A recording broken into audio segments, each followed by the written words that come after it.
अस्सलाम वालेकुम दोस्तों, क्या हाल है? सबके खैरियत से हैं? सिंगापुर में बिज़नेस रजिस्टर करवाने के हवाले से मैंने पहले भी व्लॉग किया, बड़ा डिटेल व्लॉग किया और मुख्तलिफ मुझे लीड्स आती हैं। इतने लोगों ने सिंगापुर के हवाले से रब्ता किया और मेरी वीडियो में उसके जवाब हैं, लेकिन फिर भी मैं अगेन रिपीट करूँगा कि वीडियोज़ देखा करें, एंड तक पूरी वीडियो देखें, उसमें सारे जवाब आता है। सिंगापुर में मैंने एडवाइस ये की हुई, अपनी लास्ट जो अपडेट एडवाइस है उसमें ये मैंने बताया हुआ है कि आपने अगर सिंगापुर का वर्क परमिट अप्लाई करना है तो वो सारी डिटेल्स मैंने बता दी हैं, step by step procedures. Online कैसे अप्लाई करते हैं उसके लिए वीडियोस फॉलो करें। लास्ट जो मैंने अपडेट दी थी वो ये अपडेट दी थी कि आपने अगर सिंगापुर का वर्क परमिट अप्लाई करना है तो उसके लिए करंट हालात में यही बेहतर है कि आप पाकिस्तान में बैठे हुए अपनी एक कंपनी को रजिस्टर करवाएंगे सिंगापुर में। आप बहुत सारे लोग मुझे कहते हैं जी हमने तो वर्क परमिट पे जाना है, हमें तो बस पैसे जो है पैसे हमारे बिल्कुल ना लगें और हमें जॉब मिल जाए। अब ये तब पॉसिबल है कि जब आपका बहुत बड़ा आईटी का बैकग्राउंड है, आप बहुत बड़े साइंटिस्ट हैं, आप बहुत बड़े सर्जन और आपकी सिंगापुर में डिमांड है।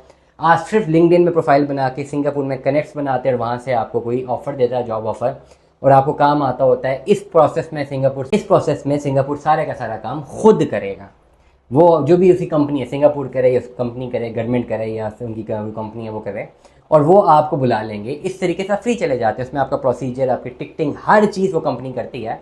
लेकिन उसके लिए मेरे भाई इतना वैल्यूएबल खुद बनना पड़ता है कि आपको बड़ी बड़ी कंपनी हायर करे। मैंने एमफिल किया हुआ है, मेरा गोल्ड मेडल है। अगर मैं भी चाहूँ कि मुझे कोई कंपनी हायर करे तो शायद मुझे भी किसी ने हायर नहीं करना। इस वक्त डिमांड सिंगापुर में आईटी की है, आईटी के साइंटिस्ट की है, आईटी प्रोग्रामर्स की है, डेवलपर्स की है, जिन्होंने जेन्युइनली, जिनको कुछ काम आता है, जिन्होंने कुछ करके दिखाया हुआ।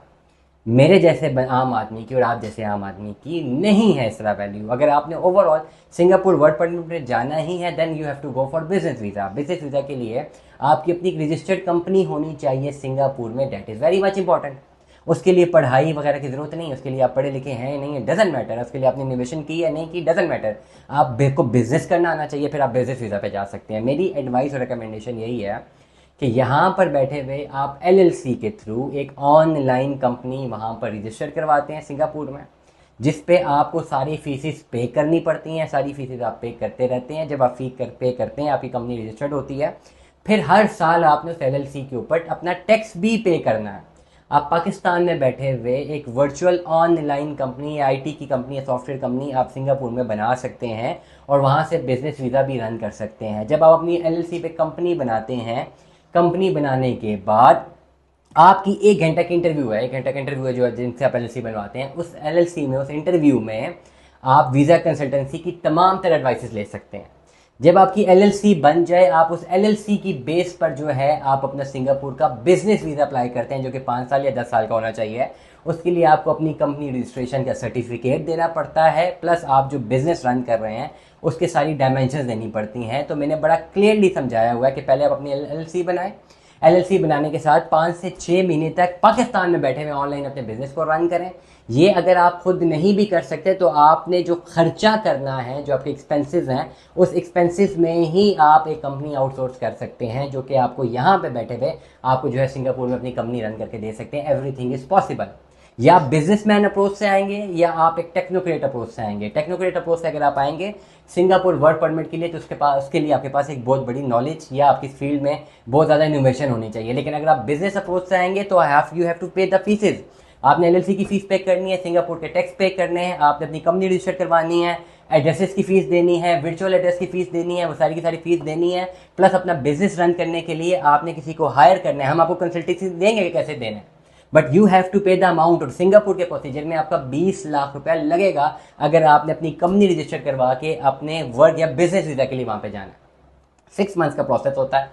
6 महीने के प्रोसेस के बाद अगर आपके स्टैट्स अच्छे आना शुरू हो जाए, उस स्टैट्स की बुनियाद पर आप सिंगापुर का केस अप्लाई कर सकते हैं बिजनेस वीज़ा का, जिसमें अगर आपके स्टैट्स अच्छे हैं आपको वहाँ का वीज़ा मिल सकता है। टोटल जो इसका प्रोसीजर है 20 लाख रुपीज़ है, जो कि आपने हमें नहीं देना। कंसल्टेंसी की फ़ीस के बाद में आप कंसल्टेंट को सिर्फ पैसे देते हैं। ये सारा का सारा प्रोसीजर आपने ऑनलाइन खुद अपने कार्ड से अथॉरिटीज़ को पे करना है, जहाँ पे सिंगापुर में अपनी एलएलसी बनाते हैं और वहाँ पे अपनी कंपनी को रन करते हैं। तो this is the only way कि अपने नाम पे कंपनी बनाएं, वहाँ पे रजिस्टर्ड करवाएं, उसको रन करवाएं कंपनी को।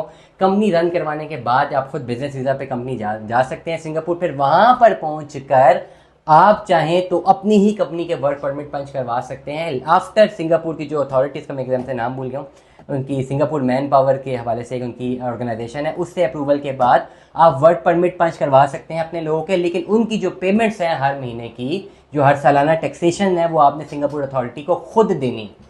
और दिस इज द प्रोसेस। अगर मैं दरिया को कूदे में बंद करता हूँ तो you need 20 lakh rupees to apply for a business visa in order to register your company. Company register करवानी है आपने, 20 लाख आपके पास जेब में होना चाहिए। इस प्रोसेस से आपको 6 महीने का टाइम, तब आप अपना जो है लीगल खुद अप्लाई कर सकते हैं।